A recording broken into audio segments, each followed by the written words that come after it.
Le secrétaire d'État américain Anthony Blinken arrive en Haïti dans un contexte de crise au sein du Conseil présidentiel de transition.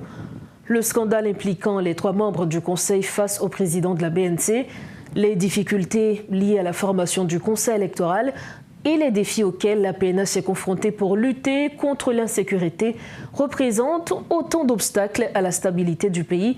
Avec Pierre-Antoine Louis, expert en relations internationales, nous analyserons la portée de cette visite. Bonsoir Pierre-Antoine Louis, merci de votre disponibilité. Bonsoir Rosberline, bonsoir téléspectateurs et téléspectatrices. Le secrétaire d'État américain Anthony Blinken est attendu dans le pays cette semaine. Une visite qui survient alors que le Conseil présidentiel est éclaboussé par un scandale de corruption. Quelle est donc la raison? Qu'est-ce qui justifie cette visite, Pierre-Antoine Louis? Bon, le 11 mars dernier, le secrétaire d'État Blinken, qui fait office de ministre des Affaires étrangères des États-Unis, avait passé pratiquement tout l'après-midi et la soirée jusqu'à la fin de la session à Kingston, en Jamaïque, qui a conduit à la signature de l'accord du 3 avril, de la mise en place du Conseil présidentiel, de la formation du gouvernement, ainsi de suite.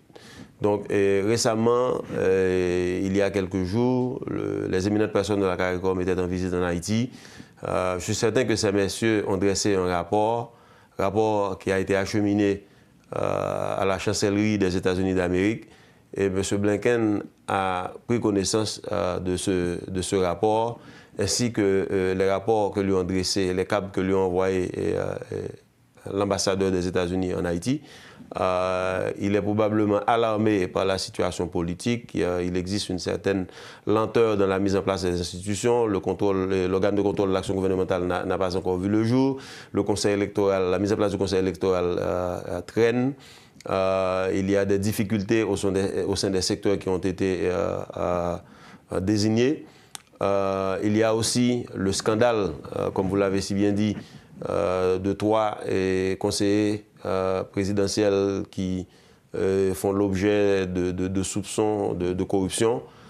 Et tout ça risque d'hypothéquer, disons, la mise en œuvre de la feuille de route qui devrait aboutir à des élections pour qu'il y ait un nouveau président et de nouveaux gouvernants en Haïti à tous les niveaux au 7 avril 2026. Et aussi, l'éléphant dans la salle, c'est aussi le fait que la situation sécuritaire s'est détériorée, s'est dégradée. Il y a beaucoup plus de personnes déplacées depuis la mise en place de la mission. Et la mise en place de la mission, le déploiement de la mission traîne. 400 personnels sur 2500. Il existe un problème financier grave. Pour que la mission soit mise en œuvre, il y a des problèmes probablement de cantonnement. La base qu'il y a à l'aéroport ne suffira pas. Et il faudra aussi envisager de cantonner le personnel dans le base Artibonite et dans d'autres endroits stratégiques qui sont affectés par l'ampleur de la sécurité en Haïti. Donc, quand le secrétaire d'État américain se déplace, ça veut dire qu'il y a un problème quelque part et il cherche en pompier à tenter de réparer la brèche ou encore d'éteindre l'incendie. Donc, c'est dans ce contexte qu'arrive M. Blinken. Et il y a aussi le fait qu'aujourd'hui, nous sommes le 3 septembre, à un mois d'hier, le mandat de la mission multinationale de la résolution 2699 touche à sa fin. Il va falloir que le Conseil de sécurité envisage une autre résolution pour que la mission soit déployée ou transformée. Donc je ne vais pas anticiper sur les questions, mais autant de dossiers pendants qui suscitent l'intérêt des États-Unis pour une visite, un déplacement même éclair du secrétaire d'État Blinken en Haïti. Plus de pense que le secrétaire va venir pour donner des ordres aux autorités haïtiennes, notamment au Conseil présidentiel de transition, au gouvernement. Est-ce que vous avez l'impression que le secrétaire d'État peut réellement influencer et faire avancer tout carrément certains dossiers qui sont pendants, notamment le dossier de corruption de la BNC, trouver une issue? Est-ce que vous pensez qu'il a ce pouvoir d'influencer à ce que les choses puissent avancer rapidement? Je vais dire oui, en théorie, le secrétaire d'État dispose d'une influence suffisante pour faire avancer les dossiers. Est-ce qu'il va donner des ordres? Absolument non. Premièrement, ce n'est pas leur style, mais cependant, il existe des préoccupations. Soulignons également, je devais souligner tout à l'heure aussi, que dans à peu près 2 mois, il va y avoir des élections aux États-Unis. Okay, dans 2 mois, 2 jours, le 5 novembre, il va y avoir des élections aux États-Unis. Les États-Unis ne voudraient pas qu'il y ait des dérapages en Haïti. Il y a le candidat démocrate qui est en lice, qui est l'actuel vice-président des États-Unis. Donc, il y a aussi le fait qu'il y a l'héritage, n'est-ce pas, de l'administration Biden et aussi d'Anthony Blinken. Quel héritage il va léguer ou il va laisser après son passage à la chancellerie des États-Unis, le département d'État, d'ici le 20 janvier 2026. Donc il y a ça aussi. Mais le secrétaire d'État ne va pas donner des ordres, mais il va constater certains faits. Premièrement, une lenteur au niveau politique. Deuxièmement, du côté haïtien, c'est le moment aussi de souligner la lenteur dans le déploiement de la mission, de remercier les États-Unis pour tous les efforts qu'ils ont consentis, et pour le gouvernement haïtien, de démontrer aux États-Unis que oui, Haïti, tout comme le président Zelensky en Ukraine, dispose d'une stratégie de reprise de contrôle des zones assiégées par les groupes terroristes et de restauration de l'autorité de l'État. Que le gouvernement entend aller jusqu'au bout de la mise en œuvre de l'accord du 3 avril, tout ça. Donc, il y a aussi quelques demandes, quelques souhaits dont dispose Haïti par rapport à la transformation de la mission multinationale, par rapport au financement de la mission qui traîne. Parlant de la mission multinationale, est-ce que, selon vous, le gouvernement haïtien devrait demander beaucoup plus d'argent, d'équipement aux États-Unis au cours de cette visite? Et également, est-ce qu'il ne peut pas demander que cette mission soit transformée plutôt en une mission de métier de la paix, par exemple? Bon, tout à fait. Parce que, premièrement, discutons du financement de la mission. La mission multinationale d'appui à la sécurité est censée être financée à partir de contributions volontaires des membres de l'ONU. Contributions qui traînent, si ce n'est que la contribution de 200 millions que les États-Unis avaient promis pour le déploiement de la mission et une contribution de 90 millions de la part du Canada, les montants traînent.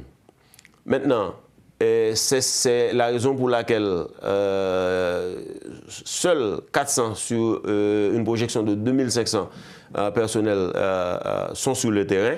Donc c'est une question pertinente et il faudrait exhorter le secrétaire d'État d'aller chercher ailleurs, dans les pays scandinaves, dans les pays du Golfe,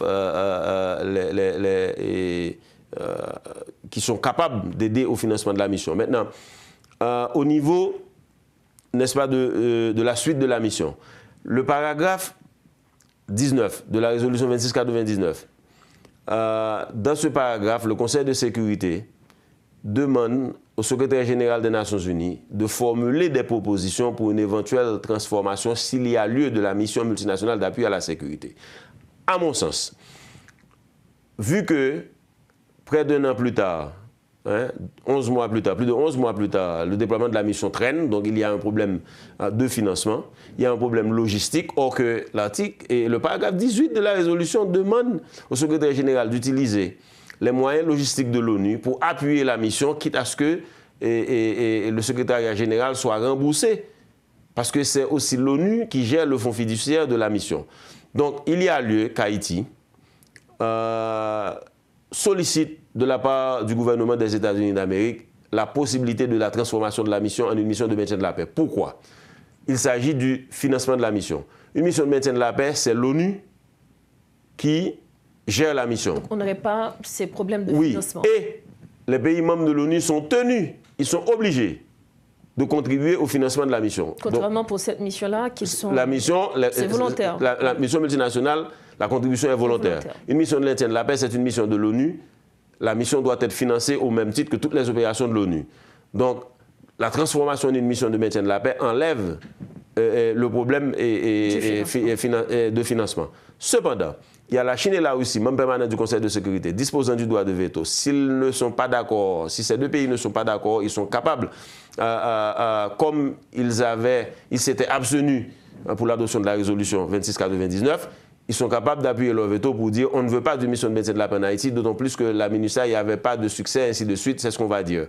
Mais si Haïti lui-même, le pays, demande aux États-Unis d'Amérique d'utiliser ses beaux offices, son influence, et même pour qu'Haïti engage une discussion avec les partenaires chinois et russes en collaboration avec les États-Unis pour que cette mission soit transformée au niveau politique, géopolitique. Ce n'est pas un cadeau à Haïti, parce que d'ailleurs Haïti maintient les relations avec Taïwan, la République de Chine-Taïwan, au lieu de la République populaire de Chine qui dit qu'il n'existe qu'une seule Chine, et donc un pays ne devrait pas avoir des relations avec Taïwan. Donc il y a tout ça qui joue. Mais si Haïti demande, en tant que pays membre fondateur plutôt, de l'ONU, Haïti demande, et à partir des problèmes que nous confrontons en Haïti, la transformation de la mission en une mission de maintien de la paix, ça pourrait aussi être déterminant parce que c'est Haïti qui souhaite que cette mission soit transformée et ça pourrait enlever aussi le problème du financement. Pierre-Antoine Louis, merci infiniment. Tout le plaisir pour moi comme d'habitude. Voilà les explications de l'expert en relations internationales et ancien diplomate américain Pierre-Antoine Louis.